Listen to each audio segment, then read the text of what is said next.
看這條新聞進前，有緣提醒來觀眾朋友，這貓仔狗仔攏唔是野生動物，自然袂當出現佇咧野外。來看高雄旗山的馬頭山生態真豐富，不過這浪動狗的問題也真嚴重。一直有民眾來這飼這個狗仔，甚至把狗仔騙來到這。這個浪動狗仔會攻擊人，也閣攻擊野生動物。最近就兩隻拉力仔囝共一天咧，互狗仔咬死。動保處表示講，除了會把這個浪動狗閹掉綁起來，帶去別位放，也會擱再喊這保育團體參詳，找出積極的做法。現在呢，要野放花生。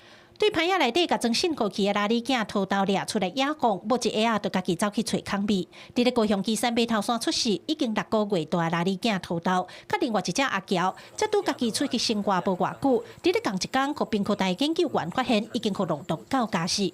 賓科大表示，因自2002年開始甲馬頭山自然人文協會合作，對20隻拉力做野講追蹤，甲打出7隻野外的，已經往生的13隻，有6隻是去互浪動狗咬死的。扣掉這7隻，這13隻裡面死亡的原因有各式各樣啊，被狗咬死主要的原因。那其他原因包括車禍，就被車子撞死，或者是卡在網子上面。他們是無差別性的，就是只要有東西他們就會亂丟亂餵。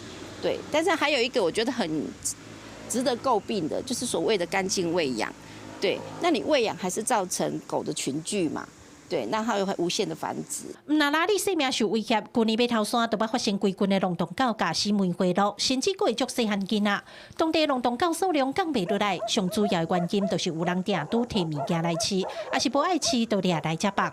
為了要減少浪動狗甲野生動物的衝突，動保處也透過專案，除了加強絕育的宣導、稽查烏白飼狗的行為以外，因也佇咧馬頭山當浪動狗進行絕育，掠去別歸放。113年到今已經有233隻。